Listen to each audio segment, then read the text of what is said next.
Hello everyone, class 12 chapter D and F block element. आज का topic ionization enthalpy. तो समझते हैं सबसे पहले आयनाइजेशन एंथैल्पी क्या होता है। देखिए, जैसे कि ये हमारे पास एक एटम है, ठीक है, और बाहर वाली शेल्स में इलेक्ट्रॉन्स हैं। बाहर वाली शेल में इलेक्ट्रॉन होते हैं, ठीक है। अब इन इलेक्ट्रॉन्स को हमें बाहर निकालना है, तो ये अपने आप तो निकलेंगे नहीं।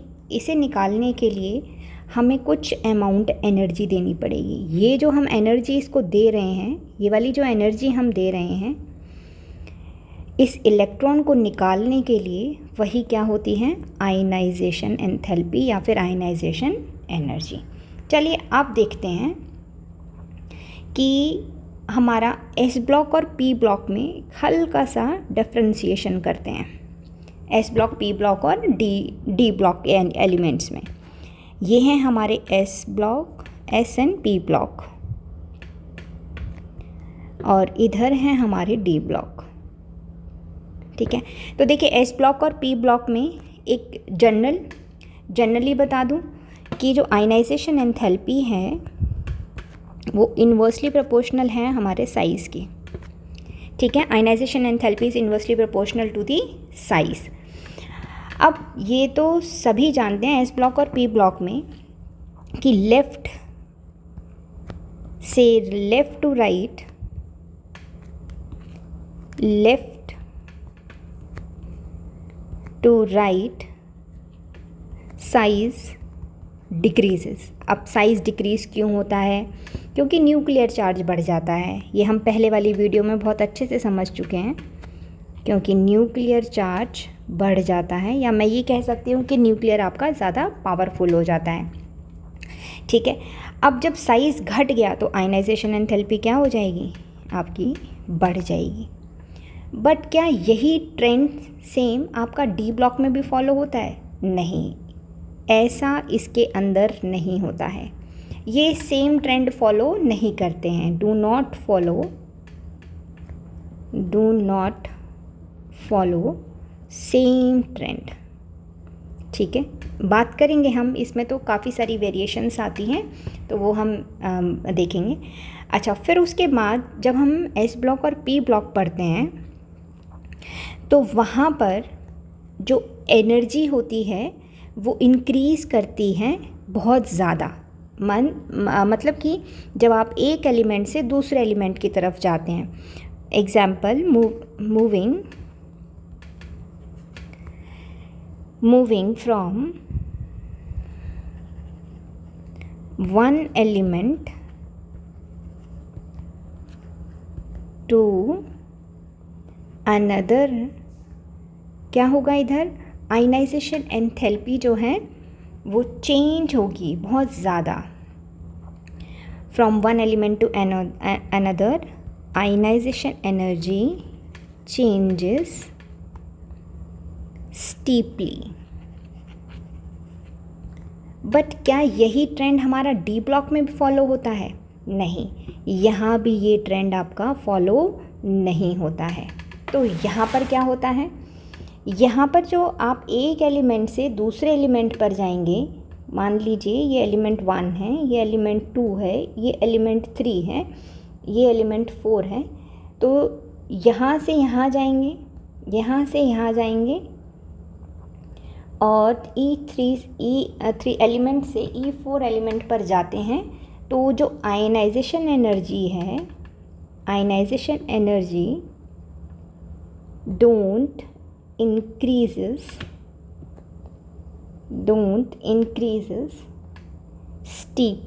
स्टीपली मीन्स बहुत तेज़ी से, ठीक है। तो ये कंपैरिजन आपको याद रखना है एस ब्लॉक, पी ब्लॉक का और डी ब्लॉक के साथ।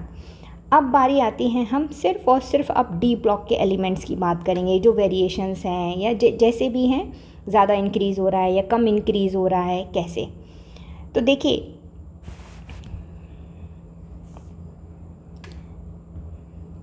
अब जो है हमारे पास ओनली डी ब्लॉक एलिमेंट। अब हम डी ब्लॉक के ही बारे में बात करेंगे। ये तो पहले जो था हमारा कंपैरिजन था, अब सिर्फ डी ब्लॉक एलिमेंट्स। तो देखिए, अगर आप एक इलेक्ट्रॉन को रिमूव कर रहे हैं, ठीक है, means removal of one electron. D block elements में से अगर आप एक इलेक्ट्रॉन को रिमूव कर रहे हैं, then it alters mean it changes the relative energies of 4s and 3d orbital. अब देखो, आपको ये बात समझ में आनी चाहिए कि अगर हम एक इलेक्ट्रॉन निकाल रहे हैं तो उसमें 4s की एनर्जी भी चेंज होगी और 3d की भी एनर्जी चेंज होगी। बट अगर आपका एलिमेंट या आपका एटम +2 ऑक्सीडेशन स्टेट में है, +2 ऑक्सीडेशन स्टेट और हाईली पॉजिटिव आयन,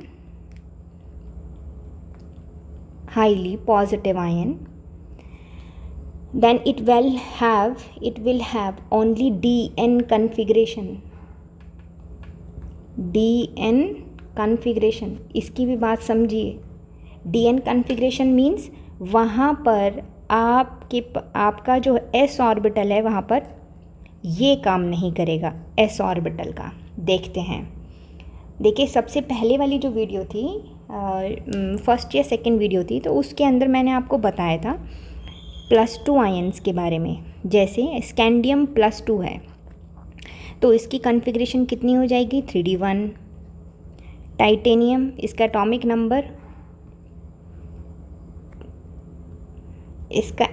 नंबर हो गया 21।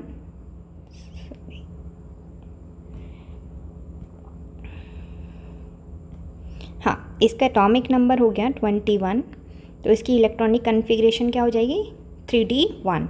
अब टाइटेनियम का देखेंगे तो टाइटेनियम 21, इसकी इलेक्ट्रॉनिक कन्फिग्रेशन देखते हैं, atomic number 22, electronic configuration 3d2। Then vanadium 2+, chromium 2+, manganese, एक बार लिख लेते हैं इनको, iron, cobalt, nickel, copper and zinc. अब इनके सारे एटॉमिक नंबर्स लिख लेते हैं, 23, 24, 25, 26, 27, 28, 29, 30। अब इनकी कॉन्फ़िगरेशंस देखते हैं हम कि क्या क्या होंगी, 3d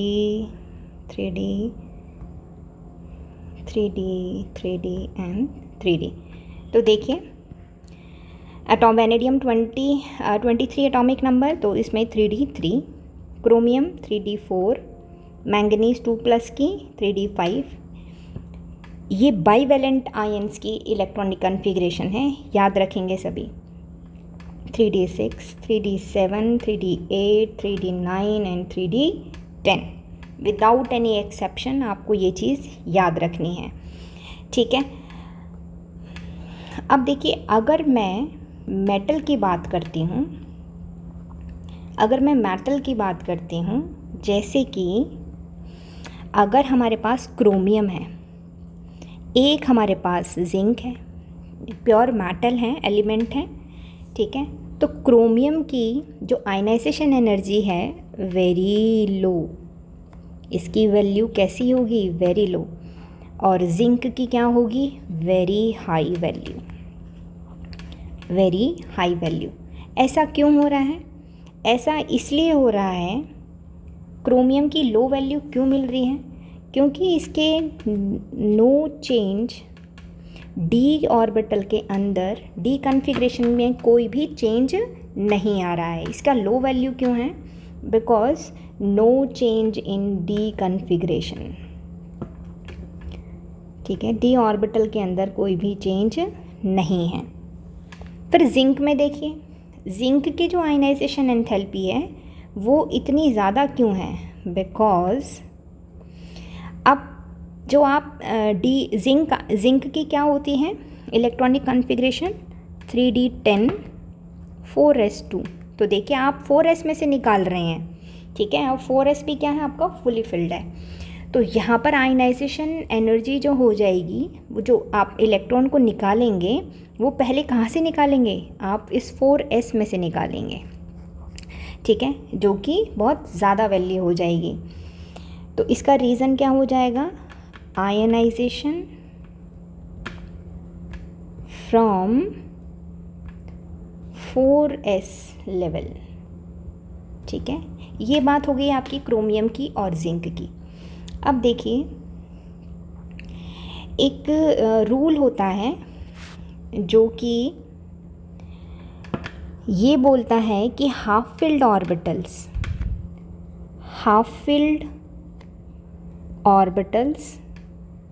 लाइक D5, अभी हम डी ब्लॉक एलिमेंट्स की बात कर रहे हैं तो D5 की ही बात करूँगी मैं, एंड fully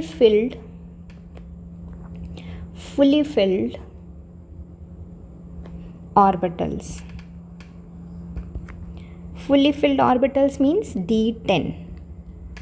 ये क्या होते हैं, एक्स्ट्रा स्टेबल। ये क्या होते हैं, एक्स्ट्रा स्टेबल। एक्स्ट्रा स्टेबल भी क्यों होते हैं, because of exchange energy, because of exchange energy, ठीक है, बिकॉज ऑफ एक्सचेंज एनर्जी। ऐसा क्यों होता है, इसको भी देख लेते हैं। एक्सचेंज एनर्जी क्या होती है, फटाफट से देखते हैं। अब देखिए ये रहा हमारे पास हाफ फिल्ड ऑर्बिटल। अब एक्सचेंज एनर्जी मीन्स जितनी भी हमारी पैरेलल स्पिन है ये कितनों से एक्सचेंज हो सकता है, ठीक है। तो देखिए ये जो फर्स्ट इलेक्ट्रॉन है हमारा, फर्स्ट इलेक्ट्रॉन आपका इधर भी जंप कर सकता है, इससे भी एक्सचेंज हो सकता है, इधर भी एक्सचेंज हो सकता है और इधर भी एक्सचेंज हो सकता है। तो टोटल कितने बार एक्सचेंज हो सकता है, ये 4। उसके बाद देखिए आप सेकेंड इलेक्ट्रॉन है वो किससे एक्सचेंज हो सकता है, वो आपका इधर एक्सचेंज हो सकता है, इधर एक्सचेंज हो सकता है और इधर एक्सचेंज हो सकता है। इसका मतलब 3 टाइम्स एक्सचेंज हो सकता है ये। फिर उसके बाद देखें कि हमारे पास जो ये थर्ड इलेक्ट्रॉन है ये किसके साथ एक्सचेंज हो सकता है, इसके साथ और इसके साथ। इसका मतलब +2। फिर उसके बाद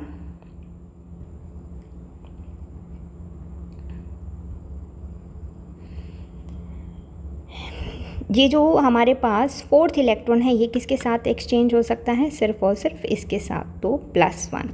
तो देखिए यहाँ पर एक्सचेंज एनर्जी क्या हो जाएगी आपकी 10। 4 + 7, 7 + 3 10, तो बहुत ज़्यादा है। ऐसे ही D10 का देखिए आप, D10 में जब आप देखेंगे D10 1 2 3 4 5 6 7 8 9 10, तो देखिए पैरेलल स्पिन की देखनी है। इसका मतलब सबसे पहले हम कंसीडर करेंगे ये वाले इलेक्ट्रॉन्स को, ये जो ब्लू कलर में हैं इनकी हम एक्सचेंज करेंगे। तो अभी हमने देखा ब्लू कलर के इलेक्ट्रॉन्स अगर आपस में एक्सचेंज होंगे तो वहाँ से कितना आएगा, 10 का एनर्जी। अच्छा अगर वाइट वाले एक्सचेंज करेंगे तो वहाँ से भी 10, तो इसीलिए 20। तो ये जो एक्सचेंज एनर्जीज़ हैं, ये जो वैल्यू है इनकी बहुत ज़्यादा है, इसीलिए बोलते हैं कि हाफ फिल्ड और fully filled orbitals are highly stable, ठीक है। अब डी ब्लॉक एलिमेंट्स के अंदर आपको पता ही है कि हाफ फिल्ड और फुली फिल्ड ऑर्बिटल्स कौन कौन से, एक क्रोमियम हो गया, एक कॉपर हो गया, ठीक है। क्रोमियम का इलेक्ट्रॉनिक कॉन्फ़िगरेशन देखिए आप क्या लिखते हैं, 3d5 4s1, और कॉपर का क्या लिखते हैं, 3d10 4s1। ये क्यों होता है, ये जो जंपिंग हो रही है, ये जो ट्रांसफ़र हो रहा है electrons from S to d orbital, ये क्यों हो रहा है, बिकॉज ऑफ स्टेबिलिटी हर एलिमेंट स्टेबल होना चाहता है, इसी की वजह से इलेक्ट्रॉन्स s ऑर्बिटल में से कहाँ पर चला जाता है, d ऑर्बिटल के अंदर। ठीक है, अब जो है हमारा देखिए नेक्स्ट पॉइंट क्या है कि जो हमारे लोएस्ट कॉमन ऑक्सीडेशन स्टेट होती है, लोएस्ट कॉमन ऑक्सीडेशन स्टेट, वो कितनी है, +2। ठीक है, याद रखेंगे डी ब्लॉक एलिमेंट्स के अंदर जो लोएस्ट कॉमन ऑक्सीडेशन स्टेट है वो आपकी +2 है। अब देखिए +2 ऑक्सीडेशन स्टेट में मेटल को आने के लिए किन किन एनर्जीज़ की ज़रूरत पड़ेगी। देखिए अब +2 है, इसका मतलब इसने 2 इलेक्ट्रॉन्स को लॉस करा हुआ है। ठीक है, तो देखते हैं, देखिए ये हमारा मेटल जो कि सॉलिड में था और अब ये किस में बदलना है हमें, मेटल +2 में। तो देखिए सॉलिड है और इसको हमें गैशियस में, सबसे पहले हम गैशियस में बदलते हैं, फिर उसके बाद हम इलेक्ट्रॉन्स को एक एक करके निकालते हैं। तो देखिए यहाँ पर हमारी पहली एनर्जी जो लगेगी वो होती है हमारी एंथैल्पी ऑफ एटमाइजेशन। फिर आपकी आयनाइजेशन एंथैल्पी फर्स्ट, मीन्स यहाँ से हमने एक इलेक्ट्रॉन को निकालना है। फिर उसके बाद आयनाइजेशन एनर्जी सेकेंड। तो इन तीन एनर्जी से मिलकर, इन तीनों एनर्जी से मिलकर हमें क्या मिलेगा, M2 पॉजिटिव आयन। ठीक है, अब आप देखिए मैं आपको बताती हूँ, अगर मैं आपसे बात करूँ कि क्रोमियम की और कॉपर की ionisation enthalpy, second ionisation enthalpy की वैल्यू जो है वो ज़्यादा होती है। देखिए क्या है कि क्रोमियम है हमारे पास, अभी तो हम क्रोमियम ले रहे हैं, क्रोमियम की इलेक्ट्रॉनिक कॉन्फ़िगरेशन अभी हमने देखी 3d5 और 4s1 होती है। तो देखिए ये जो पहली एनर्जी होगी ना इसकी, ये बहुत आराम से निकाल देगा, एक इलेक्ट्रॉन को ये बहुत आराम से निकाल देगा। क्यों, बिकॉज ऑफ एक्स्ट्रा स्टेबिलिटी।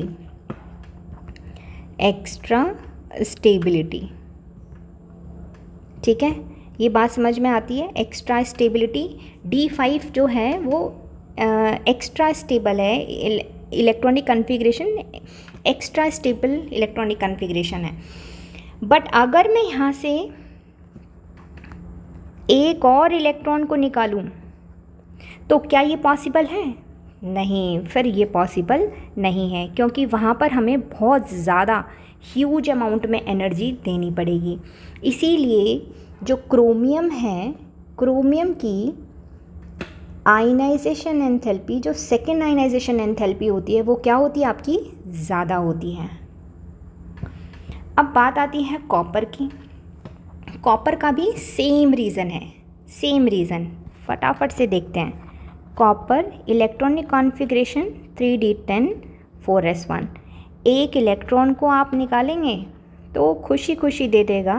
क्यों दे देगा, एक्स्ट्रा स्टेबिलिटी। ठीक है, क्योंकि इसको स्टेबिलिटी मिल जाएगी। बट अगर मैं इससे कहूँ कि मुझे एक और इलेक्ट्रॉन दो भाई कॉपर, तो क्या ये पॉसिबल है, तो ये पॉसिबल नहीं है। तो यहाँ भी जो कॉपर है उसका सेकेंड आयनाइजेशन एंथैल्पी की वैल्यू क्या हो जाएगी, बहुत ही ज़्यादा हो जाएगी। ऐसे ही आप देखेंगे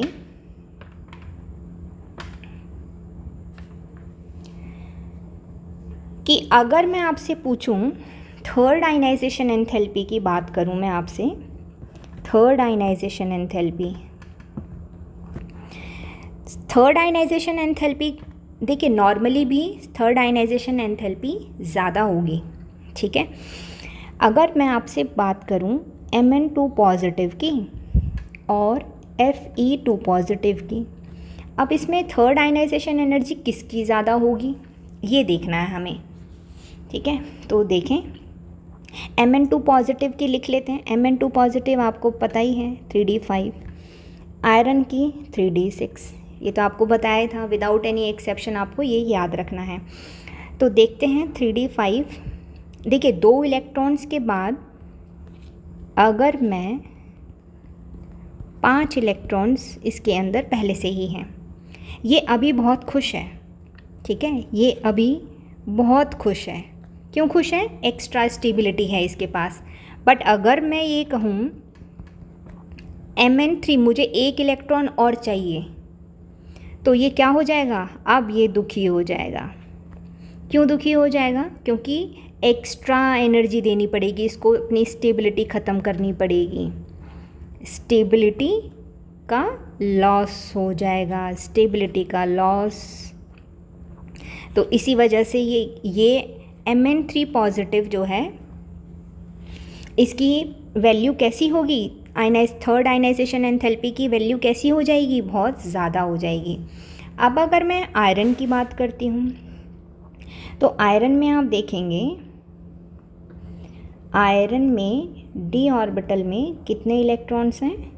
6, ठीक है। क्या ये स्टेबल है? अभी ये स्टेबल नहीं है, अभी ये स्टेबल नहीं है। बट हाँ, आफ्टर लॉस ऑफ 1 इलेक्ट्रॉन अब क्या हो जाएगा? मीन्स यहाँ पर ये आपका Fe2 पॉजिटिव है और यहाँ पर आपका Fe3 पॉजिटिव में इलेक्ट्रॉनिक कॉन्फ़िगरेशन क्या हो जाएगी? आपकी हाफ फिल्ड। हाफ फिल्ड मतलब अब ये खुश है, अब इसको क्या मिल गया है? स्टेबिलिटी मिल गई है, ठीक है।